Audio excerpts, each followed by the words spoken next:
ఆ కృపను బట్టి ఇంతవరకు మనందరినీ సజీవుల లెక్కలు క్షేమంగా కాచి కాపాడినందుకు దేవునికి మనం ఎంతగానో కృతజ్ఞతాస్తుతులు చెల్లించవలసినటువంటి వారమై ఉన్నాం.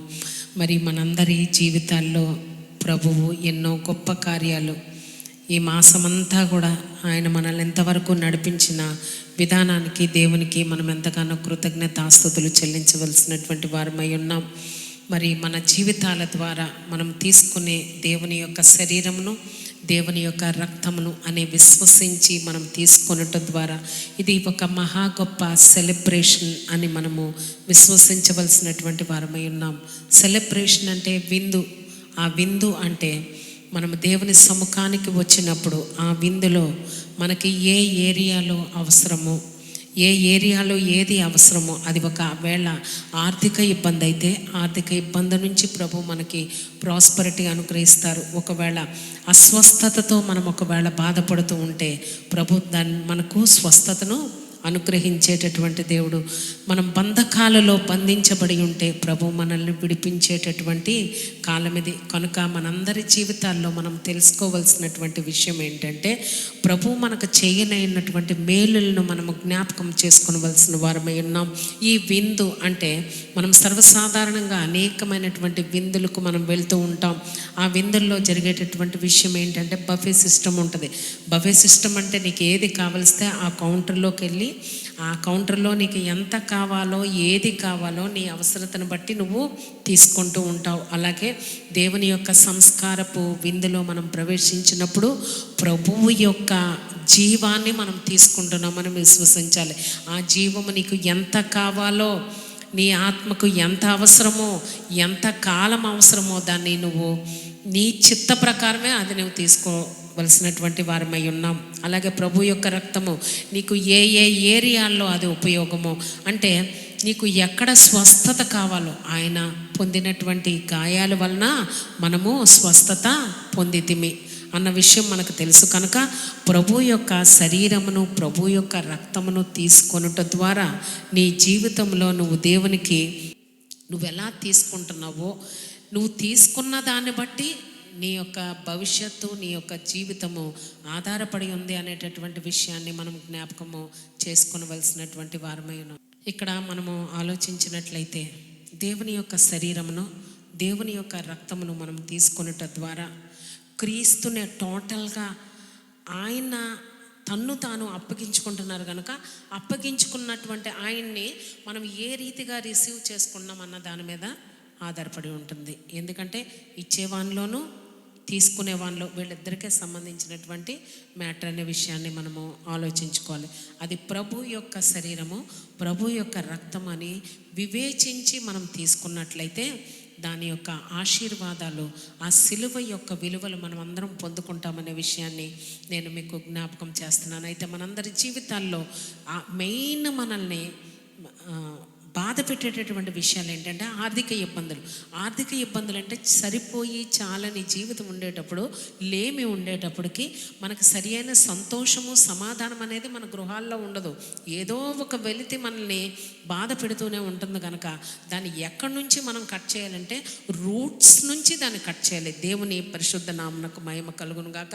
మనందరి జీవితాల్లో కొన్ని డిజీజెస్ మనకు కనబడుతూ ఉంటాయి. ఆ డిజీజెస్ ఉన్నంత మాత్రాన పైన దాన్ని పూత వేసి దాన్ని మాన్పించడానికి ఎవరు ప్రయత్నం చేయరు. కానీ డాక్టర్ ఏం చూస్తాడంటే దాని రూట్ కాజ్ ఏమై ఉంటుందా అని దాన్ని చూచి దాన్ని ఆ రూట్లోనే దాన్ని తొలగించాలని ఆశపడతారన్న విషయం మనకు తెలుసు. అలాగే ఒక క్యాన్సర్ వచ్చిన దానికి రూట్ కాజ్ ఏంటి అని దాన్ని రేడియేషన్ ద్వారా దాన్ని కాలుస్తారన్న విషయం కూడా మనందరికీ తెలుసు. అలాగే మనందరి జీవితాల్లో ఏ విధమైనటువంటి బాధలతో నువ్వు బాధపడుతున్నప్పటికీ, ఒకవేళ అస్వస్థతకు నువ్వు గురైతే అస్వస్థతకి కారణం ఏంటి, ఎక్కడ ఉందా రూట్ కాజ్ అంటే ఆ రూట్లతో పాటు దాన్ని చేయగలిగినటువంటి దేవునికి మనము కృతజ్ఞతాస్తుతులు చెల్లించవలసిన వారమై ఉన్నాం. బంధకాలలో బంధించబడతాం. శాంతి సమాధానం లేక ఎంతో కన్ఫ్యూషను, కేయాసు, గలిబిలి, మెస్సు, ఇల్లంతా కొన్ని సందర్భాలు అలాగ ఉంటుంది. దానికి రూట్ కాజ్ ఏంటో వెతుక్కుని దాన్ని కంప్లీట్గా మనం తీసివేస్తాం. ఎలాగ తీసివేయాలంటే ఒక్క యేసు నామానికి మాత్రమే ఆ శక్తి ఉంది. దేవుని పరిశుద్ధ నామమునకు మహిమ కలుగును గాక. యేసు రక్తాన్ని, యేసు నామాన్ని, యేసు వాక్యాన్ని నువ్వు ఉపయోగిస్తేనే అవన్నీ మన జీవితాల్లోంచి తొలగిపోతాయని మనం విశ్వసించాలి. నువ్వు ఎక్కడ కౌన్సిలింగ్ వెళ్ళినా, ఏ కోర్టుకు వెళ్ళినా, ఏ పోలీస్ స్టేషన్కి వెళ్ళినా, లేకపోతే పెద్దల్లో పెట్టినా ఏ సమస్యలు దానికి పరిష్కారం ఉండవు. కానీ యేసు రక్తం అనేది మనకి ఆల్వేస్ అవైలబుల్ కనుక యేసు రక్తాన్ని నువ్వు తీసుకొని, యేసు రక్తాన్ని నువ్వు డిక్లేర్ చేసి, యేసు రక్తాన్ని నువ్వు కన్ఫెస్ చేసి, యేసు రక్తాన్ని నువ్వు ప్రొనౌన్స్ చేస్తే మన జీవితాల్లో ఉన్న ప్రతి సమస్యలు కూడా వాటంతటా అవి తొలగిపోతాయనే మనం విశ్వసించవలసిన వారమై ఉన్నాం. దేవుని పరిశుద్ధ నామమునకు మహిమ కలుగును గాక. ఈ యేసు రక్తంలో అంటే ఎప్పుడైతే నువ్వు ఆలోచిస్తూ ఉంటే నీకు పెద్ద పర్వతం లాంటి సమస్యలు ఉన్నాయి, పెద్ద చెట్ల లాంటి సమస్యలు ఉన్నాయి, దానికి ఫుల్గా బ్రాంచెస్ వచ్చేసి దాని దగ్గర నుంచి అనేకమైనటువంటి చిన్న బ్రాంచెస్ వచ్చి దానికి అనేకమైనటువంటి కారు ద్రాక్షలు అమనేయండి, నీకు ఇష్టం లేని ఫ్రూట్స్ పండిపోతూ ఉంటాయి. ఒక్కొక్కసారి పంట పండుతూ ఉంటుంది. దాన్ని నువ్వు ఎక్కడ కట్ చేయాలంట? రూట్తో కట్ చేస్తే ఏం జరుగుతుందో తెలిసి చెట్టు పడిపోతుంది. దేవుని పరిశుద్ధ నామమునకు మహిమ కలుగునుగా. కంటే నీకు ఎటువంటి సమస్యలు ఉన్నప్పటికీ ఎక్కడికి వెళ్ళాలంట? రూట్ భాగంలో దాని కాజ్ ఏంటి, అసలు ఇలా జరగడానికి కారణం ఏంటి అని అక్కడికి వెళ్ళి మనం దాన్ని రెక్టిఫై చేసుకోవలసినటువంటి వారమై ఉన్నాం. అయితే మనందరి జీవితాల్లో ఒక హ్యూమన్ బాడీకి ఎన్ని పార్ట్స్ ఉన్నాయి చెప్పండి? మేజర్ పార్ట్స్ ఎన్ని ఉంటాయి చెప్పండి? తల భాగం, ఈ భాగం, కాళ్ళు భాగం, 3 పార్ట్స్గా దాన్ని డివైడ్ చేస్తాం. అన్నిటికంటే మేజర్ భాగం ఏంటంటే లాయిన్స్, అంటే వేస్ట్, అంటే ఈ రిబ్స్కి పైన ఉన్నటువంటి ఈ నీకి ఈ రిబ్స్ ఉన్నటువంటిది వేస్ట్ భాగం. ఈ వేస్ట్ అంటే ఏంటంటే వేస్ట్ కాదు, ఈ భాగంలో ఏమైనా ఉంటాయంటే గర్భవాసం అనేది ఉంటుంది. అది చాలా ఇంపార్టెంట్ అయినటువంటి భాగంగా మనం సైన్స్ ప్రకారం కానీ మనం కానీ దాన్ని గుర్తిస్తాం. ఎందుకంటే నడుము విరిగిపోయింది అనుకో, సమస్తం తల పనిచేయదు, కాళ్ళు పనిచేస్తున్నట్టు ఉన్నా కూడా దానికి సరి అయినటువంటి సర్క్యులేషన్ అనేది అందదు అన్న విషయాన్ని మనందరికీ తెలుసు. అందుకే మానవుణ్ణి సాతాను ఏం చేశాడంటే, మొట్టమొదటిగా ఒక మానవుడిని పతనం చేయాలంటే ఎక్కడ పట్టుకోవాలంటే వాడి యొక్క తలభాగం పట్టుకోవాలని వాడు ప్లాన్ చేశాడు. కనుక తండ్రి అయినటువంటి యెహోవా ఆదామును సృష్టించినప్పుడు, ఆదాము నువ్వు ఇష్టం వచ్చినట్టు, 1వ అధ్యాయం 28వ వచనం, ఆదికాండం 1వ అధ్యాయం 28వ వచనంలో ఏముంటుంది? మీరు ఫలించి అభివృద్ధి పొంది విస్తరించి భూమిని నిండించి దాన్ని లోపరుచుకోండి. 5 బ్లెస్సింగ్స్ ఇచ్చినటువంటి విషయాన్ని మనం చూస్తాం. అది చూచినటువంటి అపవాది ఈ మానవుడు నా దగ్గర నుంచి దేవుడు సహవాసం చేయడానికి ఈ మానవుని కోరుకున్నాడు, ఎలాగైనా ఈ మానవుని పడగొట్టాలని ఫస్ట్ దేన్ని అటాక్ చేశాడంట? హెడ్ పార్ట్ని అటాక్ చేశాడంట. అంటే థాట్ లైఫ్ని అటాక్ చేసినటువంటి విషయాన్ని మనం అక్కడ చూస్తాం. ఏంటంటే, మీరు నిజంగా ఈ పండు తినవద్దన్నాడా? మీరు తింటే దేవుళ్ళలాగా అయిపోతారు. ఆల్రెడీ వీళ్ళు దేవుని యొక్క ఇమేజ్లోనే ఉన్నారు. ఎందుకంటే మన స్వరూపమున మనము నరుని చేయుదము అన్నప్పుడు ఎవరి స్వరూపాన్ని చేశాడంట ఆయన?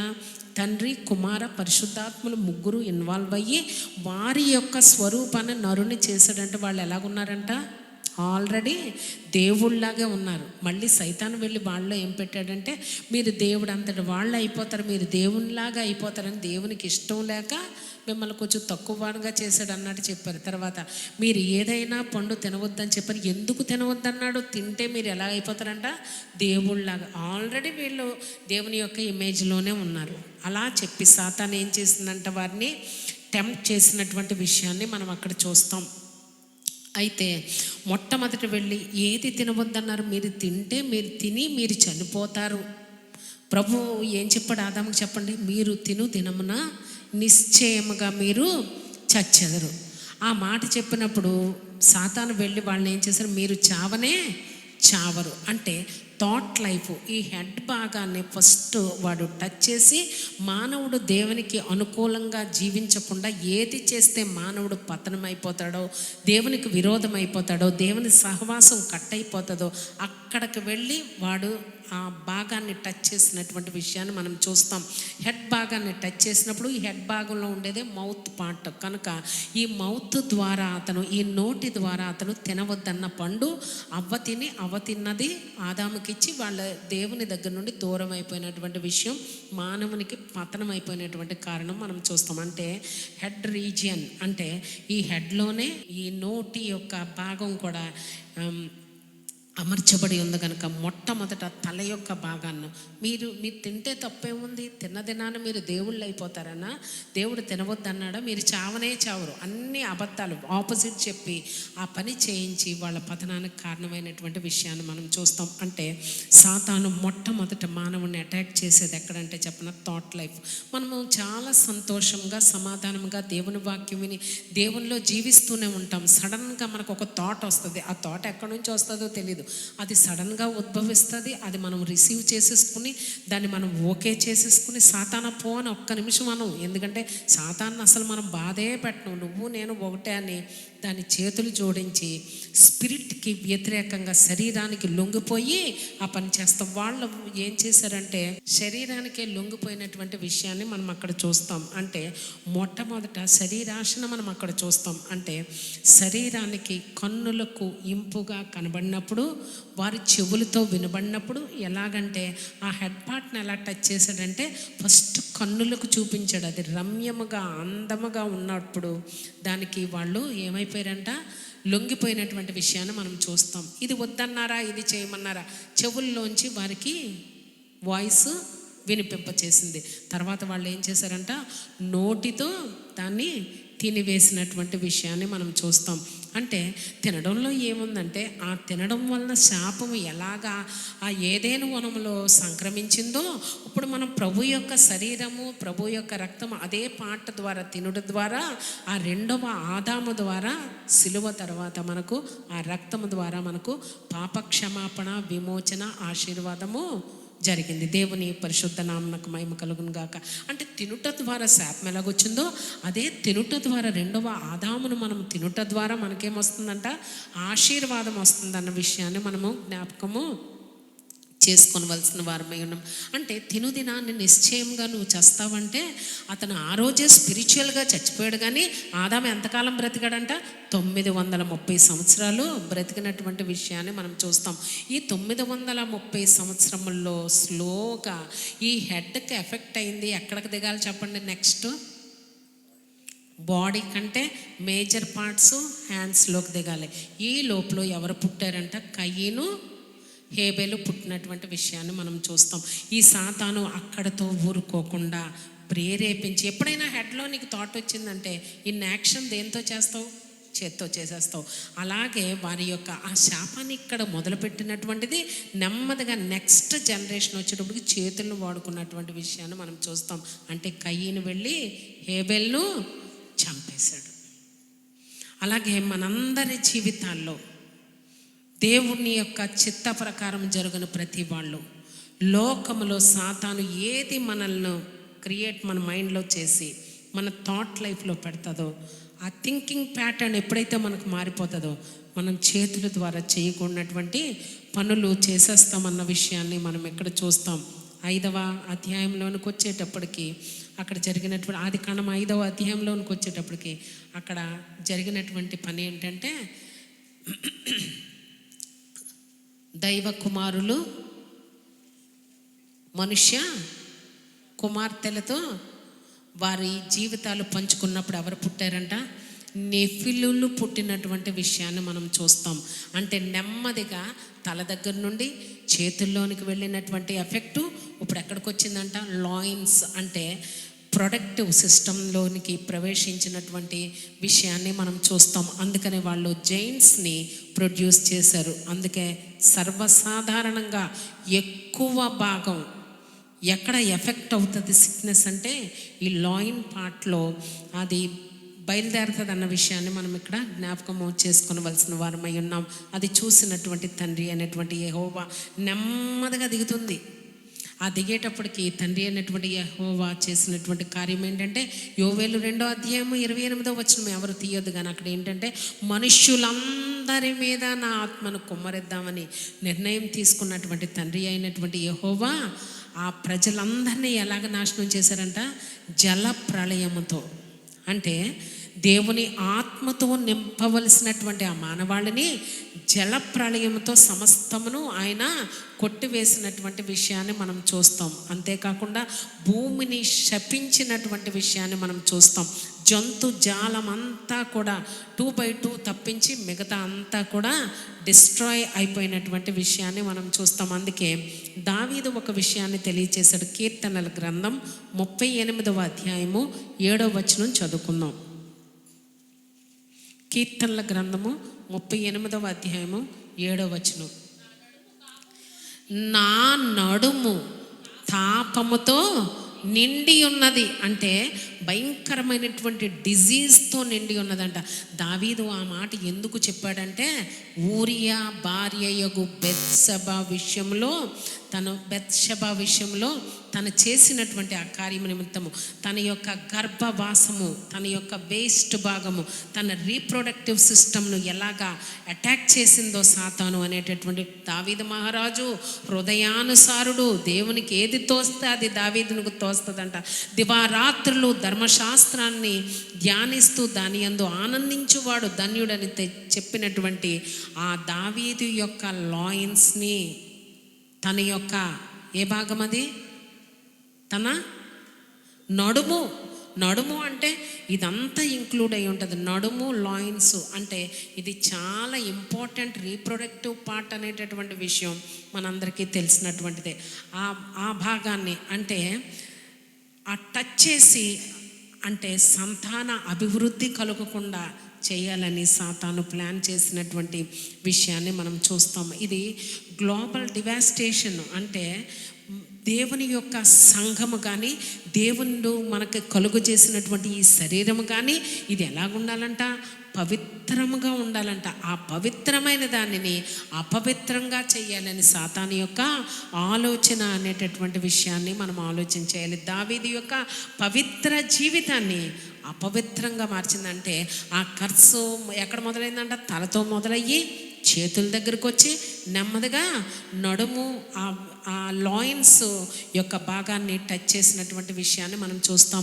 అలాగే అబ్రహాము హాగర్ విషయంలో కూడా మనం ఆలోచన చేసినట్లయితే, అబ్రహాముతో తండ్రి అయినటువంటి యెహోవా ఏం చెప్పారు చెప్పండి, సారా వలన నువ్వు గర్భవతి అయి కుమారుని కంటావంటే ఆయన కొద్దిగా అటు కొద్దిగా ఇలా ఫ్లెక్సిబుల్ అయ్యి కొద్దిగా ఇన్స్టేబుల్ అయ్యి హాగర్తో వెళ్ళి ఇష్మాయేలుని శరీర సంబంధంగా వాగ్దాన పుత్రుని రానివ్వకుండా, వాగ్దాన పుత్రుడు కంటే ముందుగా శరీర సంబంధమైనటువంటి ఇష్మాయేల్ని కన్నటువంటి విషయాన్ని మనం చూస్తాం. అయితే మానవునిలో ఉండేటటువంటి ఒకే ఒక పార్ట్ క్రియేట్ చేసేటటువంటి ఒకే ఒక పార్ట్ ఏంటి చెప్పండి, ఈ లాయిన్స్ అంటే గర్భవాసం అంటాం ఈ హ్యూమన్ బాడీ ఆ పార్ట్ని. కనుక మానవుడు ఎన్ని రకాలైనా తయారు చేయగలడు. రోబోట్ని తయారు చేయగలడా?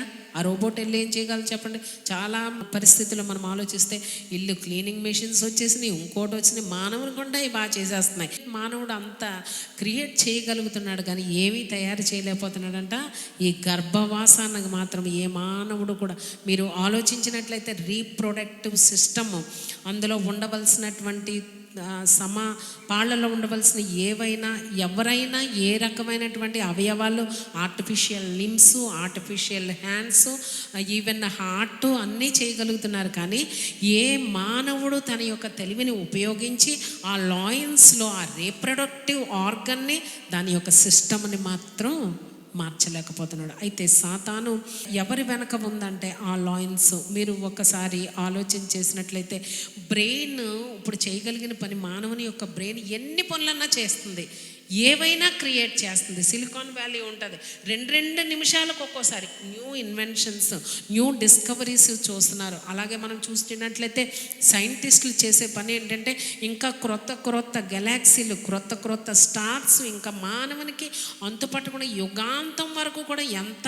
చూసినా తనివి తెరనివి క్రొత్త డిస్కవరీస్ వాళ్ళు కనుక్కుంటూనే ఉన్నారు. కానీ మానవుని యొక్క నిర్మాణంలో ఉన్నటువంటి ఆ రీప్రొడక్టివ్ ఆర్గన్ మాత్రం దేవుడు అది నాది అని చెప్పి దాన్ని సాతాను అనేక రకాలుగా చెల్లాచెదురు చేసినప్పటికీ ఆ భాగాన్ని ముట్టనివ్వకుండా దేవుడు కాపాడుతున్నాడు అనేటటువంటి విషయాన్ని మనం ఇక్కడ ఆలోచన చేసుకోవాలి. మనం ఒకసారి 2వ రాజుల గ్రంథం అయితే సాతాను చేసేటటువంటి పని ఏంటంటే దేవుడు ప్రొడ్యూస్ చేసింది ఏ విధంగా అయినా టచ్ చేయాలని వాడు ప్లాన్ వేస్తూ ఉన్నటువంటి విషయాన్ని మనం ఇక్కడ చూస్తాం. అక్కడ 2 రాజుల గ్రంథం 4వ అధ్యాయము 29వ వచనం ఒకసారి చదవండి. అతడు నీ నడుము బిగించుకొని నీ నడుము ఎందుకు బిగించుకోవాలి? అక్కడ యంగ్ బాయ్ ఒకడు, యంగ్ జనరేషన్, రాబోయే దినాల్లో ఉండవలసిన యంగ్ చనిపోయినటువంటి విషయాన్ని మనం చూస్తాం. ఆ చనిపోయినటువంటి బిడ్డను బ్రతికించాలంటే నువ్వేం చేయాలి? నీ నడుము కట్టుకుని అక్కడికి వెళ్ళమన్నటువంటి విషయాన్ని మనం చూస్తాం. అయితే పేరెంట్స్ మైన మనతో ప్రభు ఏం చెప్తున్నాడంటే, నీ నడుమును బిగించుకొని రాబోయే తరాన్ని నువ్వు బాగు చేయవలసినటువంటి వారమై ఉన్నామని ఇక్కడ హెచ్చరిస్తున్నాం. నడుము బిగించుకోవాలి. నడుము బిగించుకుంటే ఏం జరుగుతుందంటే, నీ జీవితంలో నడుము భాగం ఎంత ఇంపార్టెంట్ అంటే, ఒక జనరేషన్కు నువ్వు జీవం పొయ్యాలి, ఫ్యూచర్ జనరేషన్స్కి నువ్వు బ్లెస్సింగ్ పాస్ చేయాలి. కనుక నీ యొక్క నడుమును అనేటటువంటి ఆ భాగాన్ని నువ్వు కాపాడుకోవాలన్నటువంటి విషయాన్ని మనం ఇక్కడ జ్ఞాపకము చేసుకొనవలసినటువంటి వారమై ఉన్నాం. మనందరి జీవితాల్లో మనం అనుకుంటాం, ఎందుకు అంటే మొట్టమొదట ఆడేం చేశాడు? హెడ్ని ముట్టుకున్నాడు, తర్వాత హ్యాండ్స్ని ముట్టుకున్నాడు. ఇప్పుడు ప్రభు ఏం చేస్తున్నాడంట, నీవు నడుము కట్టుకొని నువ్వు ఈ దండం పట్టుకొని వెళ్ళి ఆ బిడ్డను బ్రతికించు. ఆ దండం అంటే ఏమిటంటే దేవుని యొక్క వాక్యం అనేటటువంటి విషయాన్ని మనం చూస్తాం. ఈరోజు కూడా యంగ్స్టర్స్ చేస్తున్నటువంటి పని ఏంటంటే, అది మనకేమీ ఎఫెక్ట్ లేదంటారు. నువ్వు ఈ రోజుల్లో మీకు తెలుసో తెలీదో నాకు తెలియదు, కానీ ఎంతోమంది బ్యారన్ అంటే బిడ్డలు కలగలేకపోవడానికి కారణం ఎవరంటే, ఎక్కువ మందిని మీరు ఆలోచన చేయండి, కంప్యూటర్ల దగ్గర కూర్చున్న వాళ్ళకి ఆ లాయిన్ బాగానే సాతాను అటాక్. ఎందుకంటే వాళ్ళు రోజంతా పని కంప్యూటర్తో చేయాలి. అక్కడే అంటే రేడియేషన్ అంటే లేదు అంటే మీరు ఎక్కడైనా చూడండి, సాఫ్ట్వేర్లు వాళ్ళ వే ఆఫ్ థింకింగ్ కానీ వాళ్ళ వే ఆఫ్ లివింగ్ కానీ ఎక్కడ అంటే వాళ్ళు బ్యారన్గా, వాళ్ళకి బిడ్డలు లేనటువంటి వారుగా అనేక మంది ప్రేయర్ రిక్వెస్ట్లు పంపిస్తారు. అందులో నువ్వు ఏం చేస్తున్నావు అనగానే వాళ్ళు మాకు చెప్పేది ఏంటంటే, మేము కంప్యూటర్ పని రోజంతా, సెల్ ఫోన్స్ రోజంతా, ఆ తెలియని రేడియేషన్ నిన్ను అటాక్ అయ్యి ప్రభువు నీలో ప్రొడ్యూస్ చేసినటువంటి అనేకమైన వాటిని చంపేస్తుందన్న విషయం జ్ఞాపకం చేసుకోండి. తల్లిదండ్రులే కొనిస్తారు బిడ్డలకి, ఎందుకంటే మీరు చక్కగా ఎంజాయ్ చేయండి అని. బిడ్డలు దాన్ని ఏం చేస్తారంటే అన్లిమిటెడ్ అంటారు చూసారా, అన్లిమిటెడ్ వేసుకుంటారు, అందులో మళ్ళీ అన్లిమిటెడ్గా దాన్ని వాడుతూ ఉంటారు. ఆ వాడకం అది ఎందుకో అర్థమవుదు. అటు వెళ్తారు, ఇటు వస్తారు, అందులో లైక్స్ వచ్చేసినాయో లేదో చూసుకోవాలి, మిస్డ్ కాల్ వచ్చేసిందో లేదో, ఎవరు చేసేస్తారు నీకు అంత ఇంపార్టెంట్గా అంటే అది మనకే తెలియదు. ఇంకా అది అంటే అంత ఎడిక్ట్స్ అయిపోయారు. అంటే సాతాను అటాక్ చేసేది ఏంటి అంటే, దేవుని యొక్క బిడ్డలను రీప్రొడక్షన్ అంటే నథింగ్ బట్ రీప్రొడక్టివ్ సిస్టమ్ అంటే ఏంటి మనందరికీ తెలుసు. ఆ సిస్టమ్ని అది ఒక్కసారి టచ్ చేస్తే ఏమైపోతుంది చెప్పండి? నడుము భాగం కానీ పాడైపోయింది అనుకో, ఏ భాగం పాడైపోద్ది?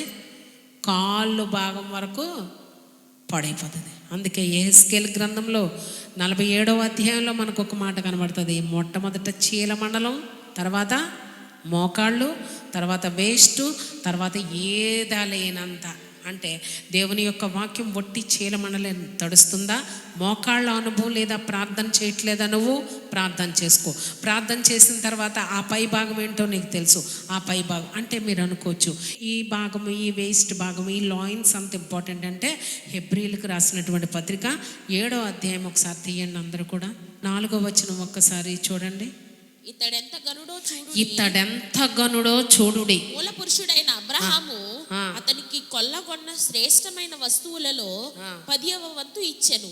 మరియు లేవి కుమారులలో నుండి యాజకత్వము పొందిన వారు తమ సహోదరులు అబ్రహాము గర్భవాసం నుండి పుట్టినను. ఒక్క నిమిషం.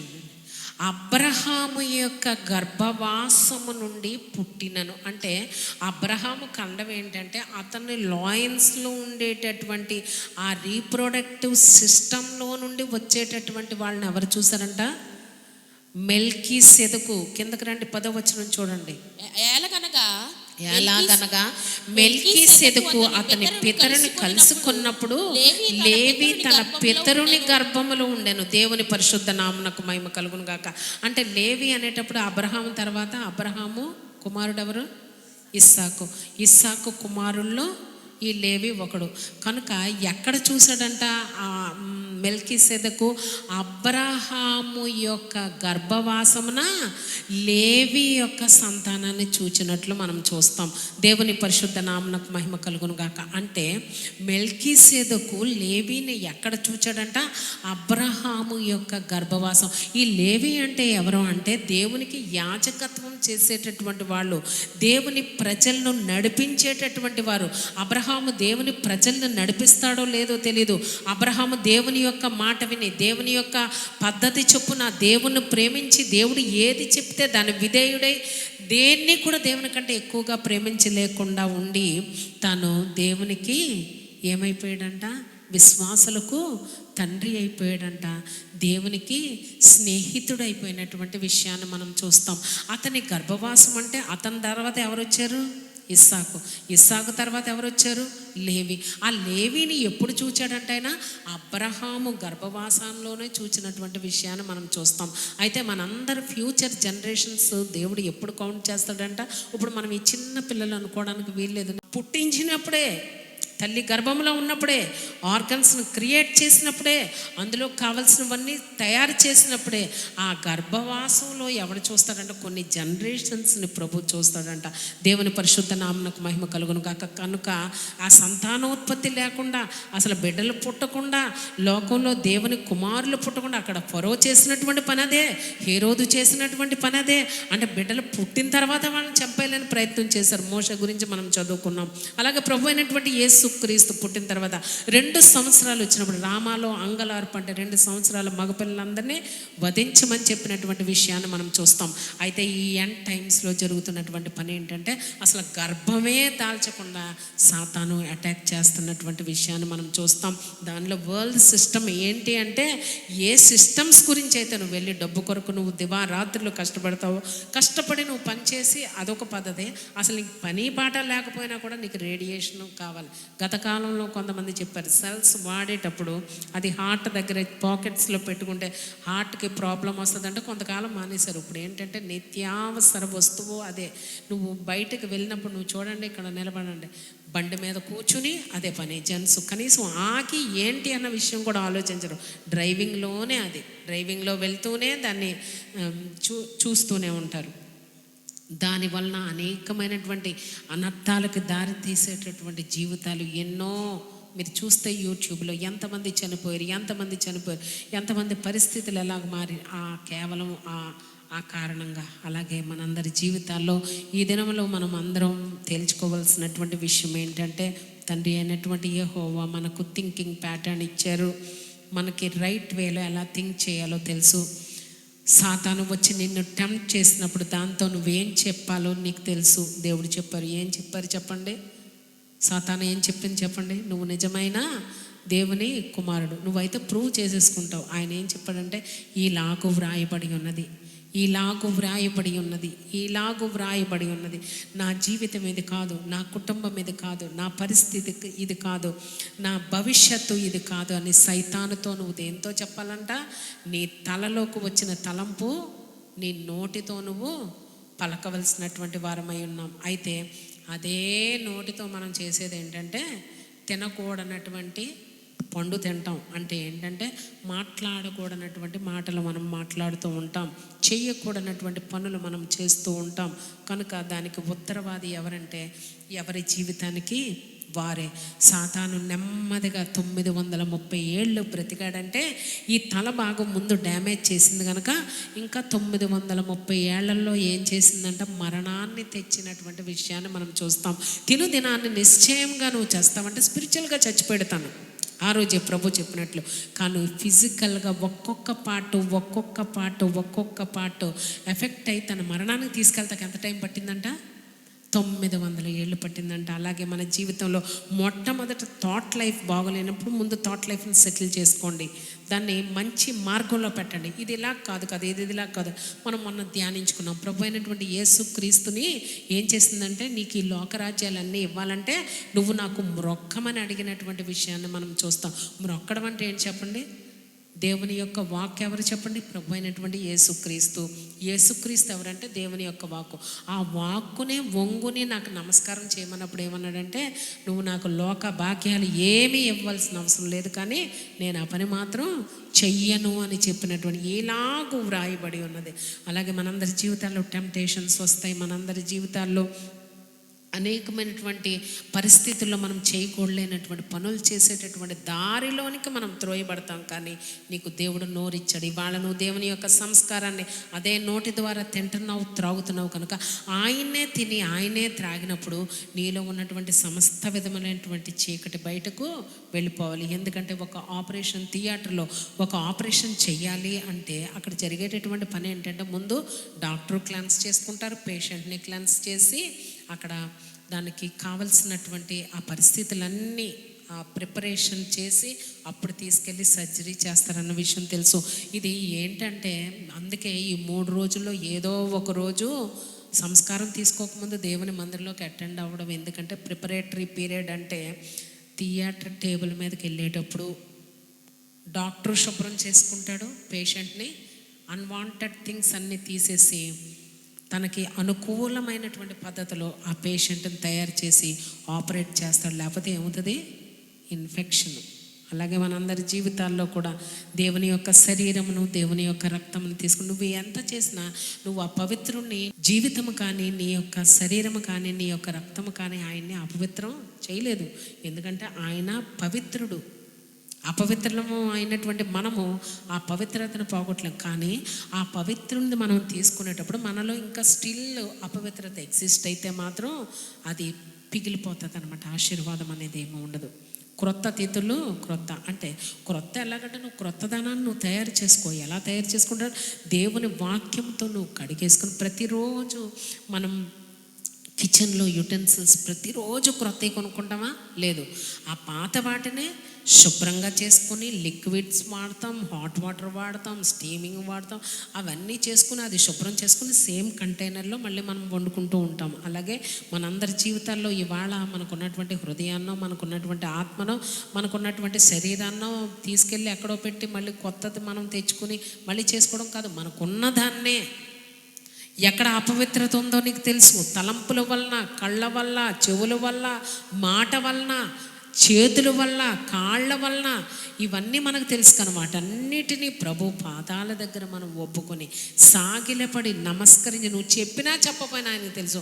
ఎవరు ఎలా తెలుసు అంటే ఆయన నీ ఫ్యూచర్ జనరేషన్ 3-4 తరాల వరకు ఆయనకు తెలుసు, 1000 తరాల వరకు ఆయనకు తెలుసు. కనుక నువ్వు దాచేది ఏమీ ఆయన దగ్గర లేదు. కనుక ఉన్నది ఉన్నట్టుగా నువ్వు లైట్కి ఎప్పుడైతే ఎక్స్పోజ్ అవుతావో జరిగేటటువంటి పని ఏంటి? నువ్వు డెవలప్ చేసుకుని ఫిల్ములు తీసుకుని నువ్వు బయటకు పంపించాలంటే ఎక్కడ డెవలప్ చేయాలి?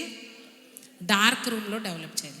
లైట్కి ఎక్స్పోజ్ చేస్తే ఏమవుతుంది అన్నారు? మొత్తం పోయిందన్నారు. అలాగే మన జీవితంలో మనం చేసినటువంటి అతిక్రమాలు, అక్రమాలు, థాట్ లైఫ్లో, చేతుల్లో, కళ్ళల్లో, నోటి ద్వారా, చెవుల ద్వారా చేసినవన్నీ ఎక్కడ పోతాయంట?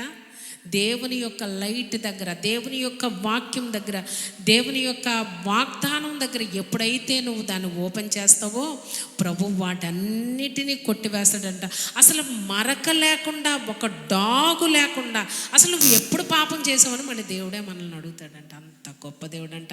నీ పాపాలన్నీ సముద్ర అగాధం అంటే ఎన్ని వేల మైళ్ళ డెప్త్గా ఉంటుందో తెలుసా? ఓషను అంత లోపలికి పాడేసి మళ్ళీ నీళ్లను ప్రవహింపజేసి నువ్వెప్పుడు చేసావు ఆ తప్పు? దేవునితో అదంట. మానవుడైతే ఏం చేద్దాం? నువ్వు పలానా సంవత్సరం ఉందా చూసావా? నువ్వు 1920 సంవత్సరాల క్రితం నీ పెళ్ళయిందనుకో, 15 సంవత్సరాలు నీ పెళ్ళయిందనుకో, 30 సంవత్సరాల క్రితం నీ పెళ్ళయిందనుకో, 30 సంవత్సరాల క్రితం నువ్వు అన్న మాట నాకు ఎంత గుర్తుందో తెలుసా? 1900 కాంటెక్స్ట్ కూడా గుర్తుంటుంది. ఫలానా సంవత్సరంలో, ఫలానా సందర్భంలో, ఫలానా ప్లేస్లో, ఫలానా ఒకేషన్లో నువ్వు అన్నమాట నేను అంత సులువుగా మర్చిపోతాను అనుకున్నావా? టైం రాని దెబ్బకు దెబ్బ నేను నీకు కొడతాను. అది మానవుని పని. ప్రభు ఏంటో తెలుసా? ప్రభువా నేను తప్పు చేశానని ఒక్కసారి ఆయన బల దగ్గరకు వచ్చి, ఒక్కసారి ఆయన బలిపీఠం దగ్గరకు నువ్వు వచ్చి ఒప్పుకుంటానంట, నీ పాపాలన్నీ అది ఎంత మొత్తమైనను సరే, ఎన్నైనను సరే, అవన్నీ ఒక్కొక్క ఫిల్మ్లో ఎన్నేసి ఫోటోలు తీసుకుంటాం ఆ ఫిల్మ్ని బట్టి. అవన్నీ కూడా కడిగేసి ఏం చేస్తారంటే ఒక దానిలో ఒక బ్లాంకెట్లోనో ఒక కవర్లోనో చుట్టేసి ఎక్కడ పాడతాడంట, సముద్ర అగాధంలో పాడేసి దాని వైపు అంతా వాటర్ కప్పేసి, అసలు మానవుడు నువ్వు పలానా చేసాడు ఎప్పుడు చేశాడని దేవుడే అడుగుతాడంట. ఎక్యూజర్ ఎప్పుడు అడుగుతాడు, సాతాను ఎప్పుడు అడుగుతాడు, పలానా చేశాడు అసలు నాకు తెలియదు ఎప్పుడు చేశాడు. ప్రభు ఒక్కసారి పాపాలు క్షమిస్తే ఇట్ ఈజ్ ఫర్ ఎవర్ అనమాట. ఆయన ఫర్గివ్నెస్ ఎంతసేపు అంటే కొంతకాలం కాదు. నీకేంటంటే ఒక రోజు మర్చిపోతావు, ఇంకా ఈసారి అనలే అంటావు. మళ్ళీ నీకేంటంటే వాళ్ళు ఎదుటి మనిషి ఎంత తప్పు చేయగానే నీకు గుర్తొచ్చేస్తుంది ఆ మ్యాటర్. నువ్వు అసలు ఎప్పుడు తప్పు చేయలేదా, అది గుర్తొచ్చేసి వాళ్ళని టార్చర్ పెట్టి రాసిరంపాన హెరాస్మెంట్ ఇవన్నీ ఉంటాయి. పలానా టైంలో పలానా పరిస్థితుల్లో నా గుండెల్లో నువ్వు గుచ్చేసావు గుణపం, నిరంతరం అడుగుతావు. ఒకసారి మనంతరం మనం ప్రభు బల్ల దగ్గర సమీపించినప్పుడు ఒకసారి అందరూ కళ్ళు మూసుకోండి. ఇప్పుడు మీకు ఎవరి మీద అయితే మీకు కోపం ఉందో, కొంతమందికి ఎవరి మీద ఉండదు, భర్త మీద ఉంటుంది. కొంతమంది భార్యని క్షమించలేరు, కొంతమంది పిల్లల్ని క్షమించలేరు, కొంతమంది తల్లిదండ్రులను క్షమించలేరు. వాళ్ళని తెచ్చుకోండి.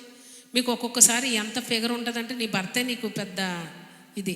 తెచ్చుకో, ఆయన్ని తెచ్చుకో దగ్గరికి, కళ్ళు ఎదురుగుండా తెచ్చుకో. ప్రభా నువ్వు క్షమించినప్పుడు నేను క్షమిస్తున్నాను, నన్ను క్షమించావు, నేను కూడా నా భర్తను కానీ నా భార్యను కానీ నా బిడ్డలను కానీ నా తల్లిని కానీ, కొంతమందికి అత్తగారి మీద ఉండొచ్చు, కొంతమంది భర్త మీద, ఎవరి మీద అయినా సరే తెచ్చుకోండి మీరు అక్కడికి. కొన్ని సందర్భాల్లో చెప్తున్నాను, మనల్ని మనం క్షమించుకోలేం. నేను అంత తప్పు చేశాను, నేను అంత అనవసరంగా ఈ పెళ్లి జరిగింది అన్నీ నీ మీద నీకే వచ్చేస్తుంది. ఒక్కోసారి అవన్నీ ఎందుకు అయిపోయినాయి, అన్నీ జరిగిపోయినాయి కదా, నిన్ను నువ్వు క్షమించుకోలేని పరిస్థితి కూడా నీకు ఉంటుంది.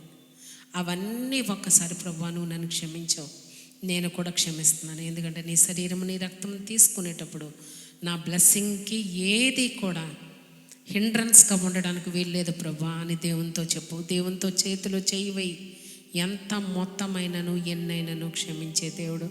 ఆయన రక్తము క్షమించలేని పాపం అంటూ లేదు కనుక ఆయన రక్తము ప్రతి పాపము నుండి మనల్ని కడిగి మనల్ని విడిపిస్తుందన్న విషయం మనకు తెలుసు కనుక ప్రభు యొక్క శరీరమును ప్రభు యొక్క రక్తమును మనం తీసుకునేటప్పుడు మనం ఏం చేయాలో చెప్పినా మనల్ని మనం ఎంటీ చేసుకోవలసినటువంటి వారమై ఉన్నాం.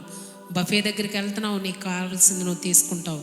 నీకు ప్రాస్పరిటీ కావలిస్తే తీసుకో, నీకు హీలింగ్ కావలిస్తే నువ్వు తీసుకో, నీకు డెలివరెన్స్ కావలిస్తే అన్ని కౌంటర్స్ ఇక్కడ రెడీగానే ఉన్నాయి. దేవుని యొక్క దూతలు రెడీగా సర్వ్ చేయడానికి వాళ్ళు కూడా సిద్ధంగా ఉన్నారు కనుక నువ్వు ఏ ఏరియాకు వెళ్ళినా పర్వాలేదు, కానీ నీ ఖాళీగా నీ యొక్క వెసల్ని మాత్రం నువ్వు చేసుకో. ఖాళీ ప్లేట్తో వెళ్ళు, నీకు కావాల్సినవి అన్నీ తీసుకో. ఖాళీ హృదయంతో వెళ్ళు.